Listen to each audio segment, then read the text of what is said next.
बिस्मिल्लाहिर्रहमानिर्रहीम। अस्सलाम वालेकुम नाज़रीन, जैसा कि आप जानते हैं मौजूदा दौर में इस्लामोफोबिया के ख़िलाफ़ सब उठने वाली सबसे मौसर आवाज़ें जो है उसमें एक आवाज़ वज़ीर-ए-आज़म इमरान ख़ान साहब की है, जबकि दूसरी आवाज़ जो है तुर्की के सदर रजब तैयब एर्दोगान साहब की है।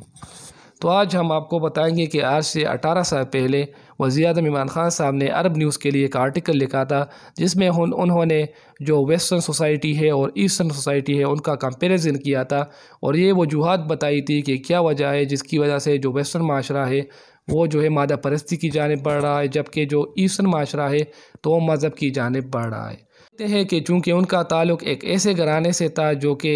ब्रिटिश जो सोसाइटी है उनसे बहुत ज़्यादा मुतासिर थे, तो उनको भी एक एलीट स्कूल में दाखिल किया गया,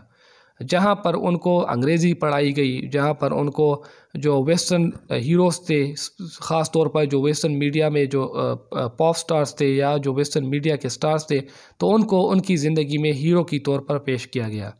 और उनको शेक्सपियर तो पढ़ाया गया, जबकि अल्लामा इक़बाल जो पाकिस्तान के कौमी शायर थे उनको नहीं पढ़ाया गया। तो वो कहते हैं कि जब वो ऑक्सफोर्ड गए तो उससे भी ज़्यादा हैरान हुए, क्योंकि उनको ये पता चला कि उन लोगों के लिए सिर्फ़ इस्लाम नहीं बल्कि तमाम मज़ाहिब कोई अहमियत नहीं रखते। और वो कहते हैं कि जब उनकी स्कूलिंग मुकम्मल हुई तो वो मुकम्मल तौर पर इंग्लिश जो है वो पढ़ सकते थे और वो जो मगरिबी लिबास है वो पहनते थे, तो उस वजह से उनका जो शुमार था वो एलीट में होने लगा।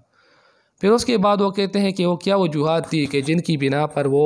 इस्लाम से दूर चला गया। तो वो कहते हैं कि उनको इस तरह पढ़ाया जाता था कि डार्विन की गैर मंतकी जो ला थी, जो कानून था कि मुसलमानों की इर्तिका जो है वो जानवरों से हुई है, तो उसको भी सच मानते थे। और वो कहते हैं कि मेरे इस्लाम से दूर जाने की एक वजह ये भी थी क्योंकि चूँकि जो लोग इस्लाम की तबलीग करते थे तो वो उस पर अमल नहीं करते थे, तो इस वजह से वो उन चीज़ों को फॉलो करते थे कि जो उनको पसंद होती थी। तो वो कहते हैं कि वो कभी कभी ईदैन पढ़ते थे या अपने वालिद की इसरार पर वो जुम्मे की नमाज़ के लिए चले जाते थे, लेकिन वो कहते थे कि वे मुकम्मल तौर पर इस्लाम को फॉलो नहीं करता था। उसके बाद वो लिखते थे कि वो हैरान है कि एक मौजज़ा है कि वो किस तरह एक मुल्हिद बनने से जो है रह गए और वो एक मुल्हिद ना बन सके, क्योंकि वो जो उनकी जो सराउंडिंग थी तो वो उसके लिए इस तरह थी कि वो उससे मुल्हिद बन सकते थे। लेकिन वो कहते थे कि ये मेरी वालिदा की मोहब्बत थी और उनकी जो है सरपरस्ती थी कि उन्होंने मुझे इस्लामी तालीमात दिए, जिसकी वजह से मैं दीन से दूर नहीं जा सका। फिर उसके बाद वो कंपैरिजन करते हैं जो वेस्टर्न सोसाइटी है और ईस्टर्न सोसाइटी है। तो वो लिखते हैं कि वेस्ट में जो इदारे थे तो वो बहुत मजबूत थे, जबकि हमारे जो इदारे थे वो तबाह हो रहे थे। लेकिन उसके बावजूद जो हमारे जो सोसाइटी थी तो उसमें सबसे बड़ी जो चीज़ थी तो वो थी ख़ानदानी ज़िंदगी और इस्लाम। ये दोनों चीज़ें थी जो हमें उनसे मुनफरिद बनाती थी। वो कहते थे कि एक सवाल है जिसका जवाब जो है वेस्टर्न सोसाइटी नहीं दे सकती, कोई भी साइंसदान नहीं दे सकता कि हम किस वजह से पैदा हुए हैं, लेकिन इस्लाम के पास इसका जवाब है। तो वो कहते हैं कि ये चीज़ें उनको हमसे मुख्तलिफ बनाती है। वो कहते हैं कि उनकी सोसाइटी बहुत ज़्यादा प्रोग्रेसिव है, लेकिन इसके बावजूद जो अमेरिका है उसमें 60% जो लोग हैं वो नफ्सियाती बीमारियों में मुब्तला है और वो साइकोलॉजिस्ट के पास जाते हैं अपने इलाज के लिए।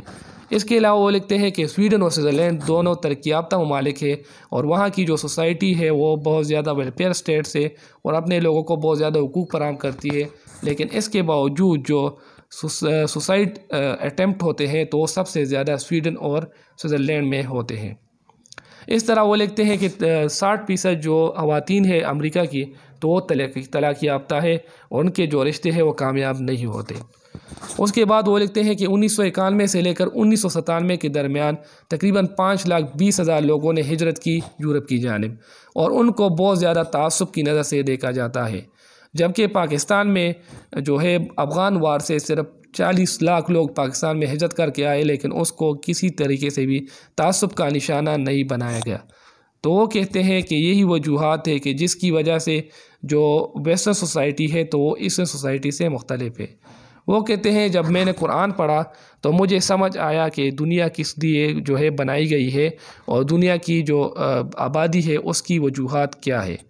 तो इस हवाले से वो लिखते हैं कि मेरे पास 2 ही रास्ते थे जब सलमान रुश्दी की शक्ल में एक मलगून ने पाक सल्लल्लाहु अलैहि वसल्लम की शान में गुस्ताखी की कि या तो मैं यूरोप को छोड़ दूँ और या जो है मैं लड़ दूँ। तो मैंने लड़ने का फ़ैसला किया। लेकिन जब मैं लड़ने लगा तो मुझे अंदाज़ा हुआ कि मेरे पास इतनी इल्म नहीं था कि मैं उनसे लड़ सकता था। तो इस वजह से मैंने फ़ैसला किया कि मैं कुरान को पढ़ूँगा और जो इस्लामी तालीमात हैं उनको पढ़ूँगा, ताकि मैं इन लोगों का मुकाबला कर सकूँ और इस्लामोफोबिया में इन लोगों को, इस्लामोफोबिया के ख़िलाफ़ जो है इनको एक अच्छी तरीके से इनको डिबेट कर सकूँ और इनको हरा सकूँ। तो वो कहते हैं कि तब मैंने कुरान पढ़ना शुरू किया तो मुझे अंदाज़ा हुआ कि इंसान को किस लिए पैदा किया गया है।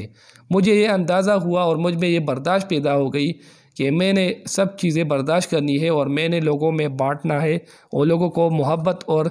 जो है इज़्ज़त से देखना है।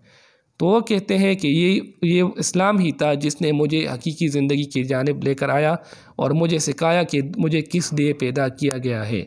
और आखिर में वो लिखते हैं कि जो वेस्टर्न सोसाइटी है तो उसके नाकाम होने की सबसे बड़ी ये वजह है कि वहाँ पर दो किस्म के लोग पाए जाते हैं। एक वो लोग जो बहुत ज़्यादा एक्सट्रीमिज़म होते हैं, बहुत ज़्यादा जो है अपने जो मज़हब है उसको बहुत ज़्यादा अकीदत की निगाह से देखते हैं, और जो उनके अलावा जो मज़ाहिब है उनको बुरी निगाह से देखते हैं। और एक वो उस किस्म के लोग हैं कि जो किसी भी मज़हब को रिस्पेक्ट नहीं करते। तो इस वजह से वहाँ पर जो इस्लामोफोबिया के वाक़यात है उसमें दिन ब दिन इजाफ़ा हो रहा है।